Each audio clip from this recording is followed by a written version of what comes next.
Repair truck setup. I'm going to show you in this short video what I use, why I use it, what I have typically stocked on the truck to do a day's worth of repairs. I hope the video helps you. If you found any valuable info, give me a thumbs up. Check the description below for products and tools, and let's do this quick video. So to start, the work truck. Not going to show a whole lot inside there, but I do have a laptop constantly connected to the internet here, so I can do all my software right there.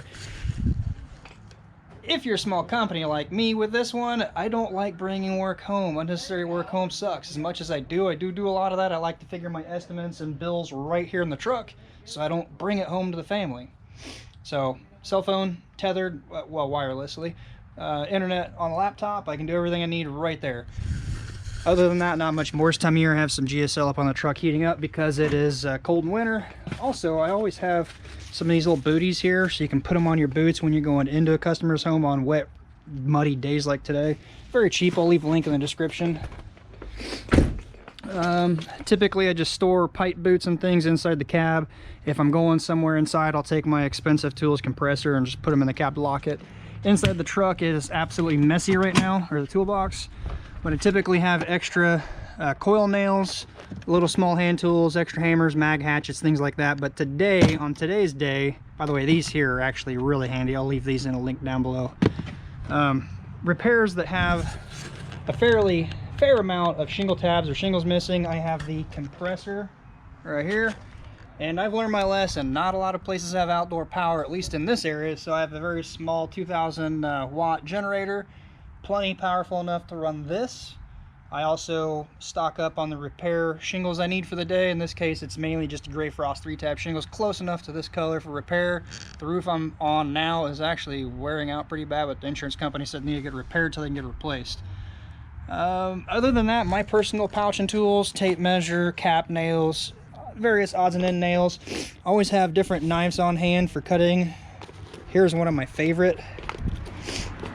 The cat's claw. I love this thing. It's for also maybe an exhumer, pulling out nails out of your decking to make your wood come out easier and saving the carbide teeth on your saw blades because they're not cheap. And of course, my old faithful mag hatchet.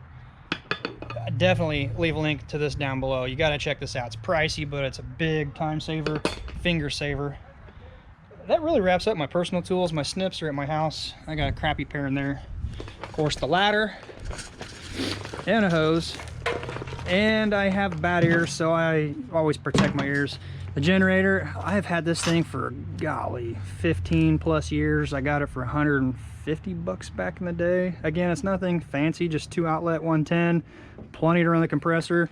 I shut it off just because it's noisy and loud. Figured I'd shoot this quick repair truck setup for you guys, so I'll take you up and maybe fast forward through some of the repair and I'll show you what I'm doing up there.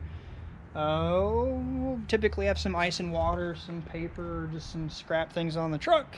Today's repair day. Wrap up early in the next couple hours. And again, I hope this video helps you. So let's go actually see the repair. I have my hose, 100-footer. I'll carry on repair day because I can typically reach around a whole house provided I can park close. And a Hitachi air nailer. My opinion, personal opinion, Hitachi air nailer, the best nailer out there. Again, link in the description where you can pick it up on Amazon, which is typically $30-ish less than you can get in the box stores. So plan a day or two ahead, you got you a nice new, perfect Hitachi air nailer. All right, let's do this. Oh, by the way, if you found anything valuable in the truck, let me know. The truck setup. If you have any little tips yourself, something you use, let me know. I'd like to improve upon this. My next goal is to have an actual dedicated repair truck with a repair guy, and free me up on some time to do estimates and YouTube content like this for you guys. So smash the thumbs up button, consider subscribing, and to you subscribers, thank you. Until next time, be safe and see you then. Quick little bonus footage of the repair here. Check it out. Oh, and the Hitachi air nailer. Let's do it.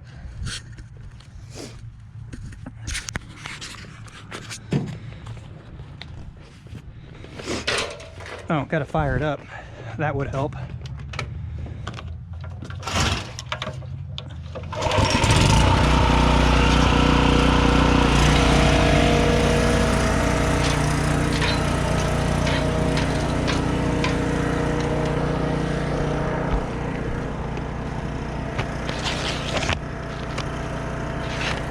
Got some damage on these here. Just throw those aside for now. Start with that. I also have a caulking gun, flat bar. And I was up here a minute ago, flat barring this out. Figured, you know what? Let me just shoot this to show people how I have my setup for repair day. Now, if you're just talking a couple, I'm just going to use my pouch and a hatchet and hand nails, but this is kind of scattered everywhere, so it's worth just firing up the compressor real quick.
And then anywhere I do a repair, always gets sealer of some sort.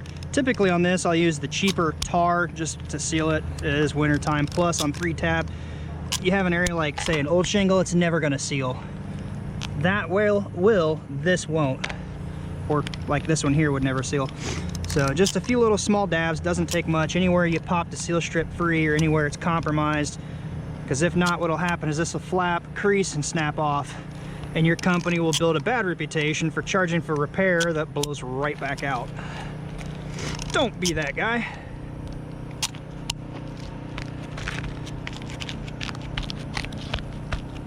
That's about it.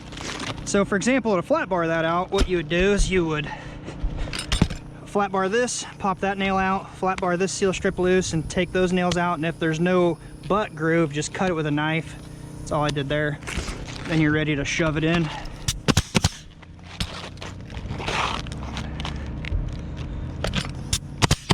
Don't forget to nail the opposite side if it's missing or compromised. Re-nail it and blow it through. And some seal strip.